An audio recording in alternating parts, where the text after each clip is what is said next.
Hi, it's Global Politics with Jim Martin. Today I'm talking again about terms that a lot of people are not using correctly. Fascism is one of those terms. Fascism is ruled by one man in every historical case, by the way. I don't know of any woman who has ruled in this manner.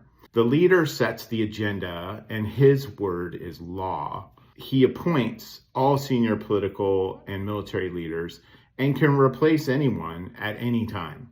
All agencies, all courts, all police forces in the military are answerable directly to him and only to him. He is the law. He creates the law. Any citizen, regardless of how wealthy or powerful they might be, is subject to the leader's will. Most fascist leaders historically have emerged from a movement. These movements often use violence to disrupt the existing system and force their way into power, although Hitler and some other fascists like Mussolini were actually elected. Fascists often have an ideology that is rooted in xenophobia, which is fear of foreigners. They typically promote the superiority of one ethnic group over all others.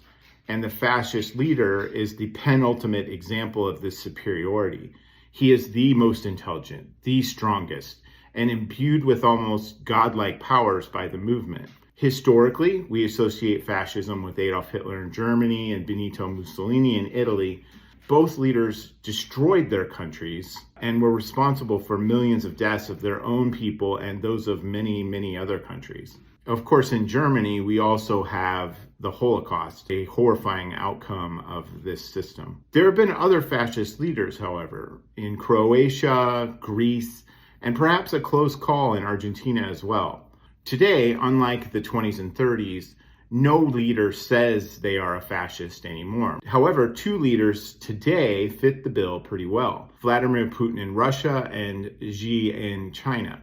Both leaders have obtained their positions through the legal processes of their respective countries, but since have wrung absolute power from their systems. Both have engaged in brutal crackdowns, promoted racist and xenophobic narratives, and indeed have engaged in genocide. Putin in Ukraine and Xi in his own country.